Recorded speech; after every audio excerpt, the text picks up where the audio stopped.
live eu expliquei para vocês que o mercado, né, ele possui dois tipos de riscos, né? O risco sistemático e o não sistemático.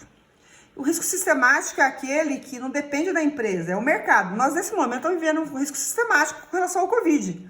O mercado mundial está em queda porque está tudo parado, quer dizer, relativamente parado, né? O comércio, indústria, a parte de cultura, principalmente, está muito afetada, né? A parte de alimentação, restaurantes e companhia.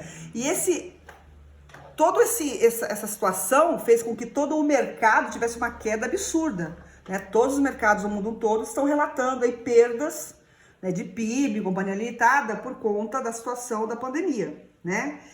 Então, esse tipo de risco que não depende da empresa ou da pessoa, não é uma questão de ser uma pessoa inteligente, uma pessoa bem-sucedida ou mal-sucedida, é uma questão do mercado. Não consigo mandar nisso, o dólar aumentando aí, desembaçadamente está 5,30, 5,50, o euro a mais de R$6. Então isso tudo não depende da empresa, de uma ou duas empresas, depende do mercado globalizado. Esse tipo de risco é um risco chamado sistemático, tá? Tem o risco não sistemático. Aí sim, é um risco que depende da mão do administrador da empresa. Então, um bom administrador, por assim dizer, que entende bem de mercado financeiro, ele vai saber onde aplicar o dinheiro, vai saber previamente quais são os riscos que ele está correndo, pequenos ou altos, em relação a determinados investimentos, e assim conseguir obter, normalmente, se ele realmente for bom, bons resultados, excelentes retornos. Quando um investidor, né, de uma única empresa, um gestor financeiro, ele promove um investimento muito arriscado e, por exemplo, ele tem uma perda com relação a isso, né, ele comete um erro aí, você tem aí um retorno reduzido que não estava previsto, né? Mas esse tipo de erro, vamos por assim dizer, esse tipo de risco, onde a empresa assume e ela de repente se dá bem ou ela de repente se dá mal, esse é chamado de risco não sistemático, tá? Não é o mercado que levou a queda ou ao crescimento daquela empresa, e sim a competência das pessoas que estão gerenciando essa empresa, tá? E aí envolve risco financeiro, administrativo, econômico, enfim, de todo o entorno financeiro dessa empresa, tá? E aí o coeficiente beta que a gente calculou agora há pouco, no último vídeo, ele vai exatamente isso, ele vai verificar, de acordo com o seu resultado, se o risco que a empresa ali está correndo ou correu, né, nos últimos anos, estava de acordo, andou de acordo com o mercado, ou se ela perdeu, por assim dizer, dinheiro, ou se ela até ultrapassou o mercado, ela superou as expectativas, tá? Só um detalhe importante, quando a gente fala também aqui de mercado, né, que está aqui o exercício, a gente comparou aqui a empresa X com a carteira de ativos YE, que eu chamei aqui. Essa carteira de ativos aqui no Brasil, gente, é computada, né, ela é viabilizada através do Ibovespa, tá? O Ibovespa é o representante dessa carteira de ativos aqui no Brasil, tá? Então, quando vocês forem também procurar aí os dados para fazer o estudo de caso de vocês, a sugestão aí, na verdade, não é sugestão, né? Vocês vão ter que realmente buscar os dados do Ibovespa para preencher esta coluna aqui, ó, tá? Da tabela de vocês. Esse ano, por exemplo, se eu estivesse comparando alguma coisa do ano... Se o 5 aqui fosse 2020, por exemplo, gente, esses valores aqui com certeza seriam negativos, ó. Eles serão, né? Vocês vão estar pesquisando aí. Por quê? Porque nós tivemos um péssimo ano passado em relação ao mercado financeiro, por conta da pandemia. Mas já 2019, 2018 e tal, já não tava normal, por assim dizer. Então, vocês vão buscar, repito, no Ibovespa esses valores, tá?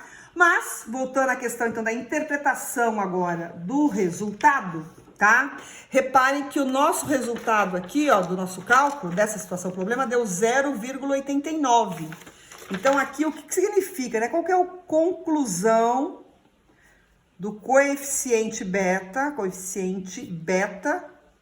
que eu posso chegar aqui com relação a esse exemplo, com esse resultado de 0,8912 aqui. Então, aqui, ó, vamos lá, deu 0,8912. Esse foi o resultado. O que significa isso, tá? Então, é assim, gente. O coeficiente beta, ele vai se dividir entre... Você vai ter um resultado maior que 1 ou menor que 1. Então, você vai ter aqui agora... ou 1 no centro da situação, maior ou menor que esse 1. Então, aqui, 2, 3, 4, blá, blá, blá, blá, e aqui, menos 1, menos 2, menos 3, para baixo. É claro que aqui envolve um 0, aqui também, tá? Mas, enfim, você tá aqui com valores que são menores que 1, bom, aqui na verdade, aqui vamos pensar que chegar num 0 primeiro, né? Num 0 primeiro, e depois ficando negativo, tá? Que daí seria péssimo, mas enfim. Mas vamos pensar que chegar no 0, até porque o nosso deu aqui 0,89, né? Então, menor que 1, eu ainda tenho do 1 até o 0 e depois ir ficando negativo, tá? E maior que 1, eu poderia ter aqui 1,5, 2, enfim, aí vai, tá? No nosso caso aqui, ó, repara que deu 0,89, quer dizer que deu aqui, nesse meio aqui, ó, o resultado, tá aqui, ó. Na verdade, bem próximo, inclusive, do 1 mesmo, né? Deu aqui, ó, o 0,89, tá? O que é que isso significa, tá? Então, vamos lá. Se o coeficiente beta, se o resultado da conta der 1, na chincha, 1, tá? Isso significa o quê? Que os seus retornos, que a sua empresa, está tendo os retornos na mesma direção do Ibovespa, pensando no Brasil. Ou seja, você está acompanhando muito tete a tete o mercado financeiro do país. Do Brasil, no caso, uma empresa brasileira. É o nosso foco aqui o tempo todo, sempre empresas brasileiras, tá? Então, quer dizer que se a Ibovespa subiu 7%, esse 0,80 aqui de 89 indica que você também subiu praticamente os 7%. Um pouquinho a menos, né? Porque você não deu 1, deu 0,89.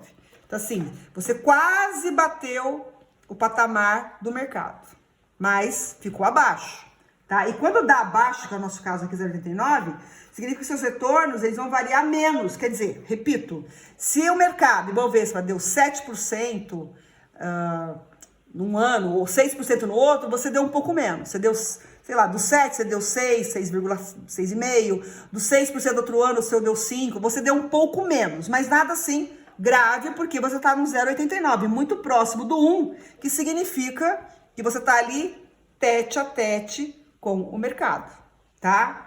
Se você der mais que 1, der 1,5, 2, sei lá, dando um valor maior que 1, quer dizer que você tá recebendo, você está tendo um retorno maior, tá? Uma variação maior do que os ativos de mercado.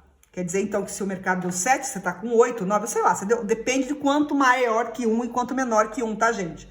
Então, se eu der aqui 1,1, 1,2, tá muito perto do 1, quer dizer que você tá ali praticamente tete a tete. Mas conforme você vai se distanciando do 1 para mais, ou se distanciando do 1 para menos, quer dizer que você tá indo muito melhor que o mercado, ou muito pior que o mercado. Neste caso aqui, o resultado 0,89, você tem que escrever o que para mim aqui? Por escrito, que vai ter que colocar a conclusão lá para mim.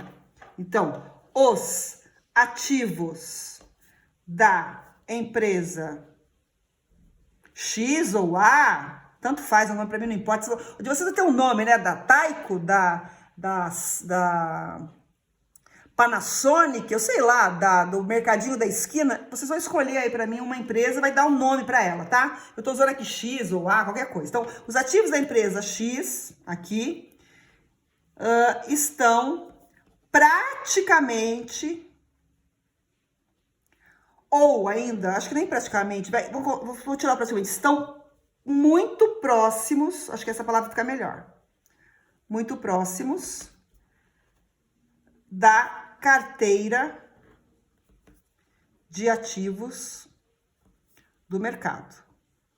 E aí vocês podem colocar para mim entre parênteses Ibovespa, tá? Porque é essa carteira que vocês vão estar analisando, tá? Indicando que, continue, indicando que se a carteira de ativos de mercado, vou abreviar aqui, ó, esteve em alta, sua empresa acompanhou tal cenário. Ok?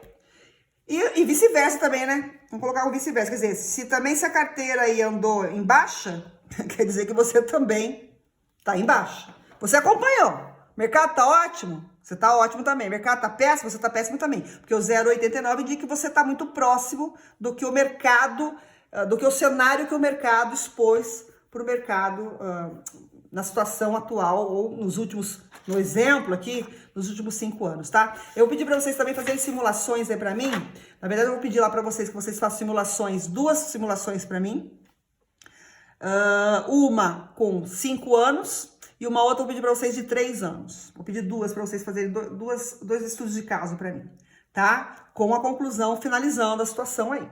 Beleza, pessoal? Então, esse foi o segundo e último vídeo que retrata, né, a situação de coeficiente beta. Beleza? Até a próxima aula, então.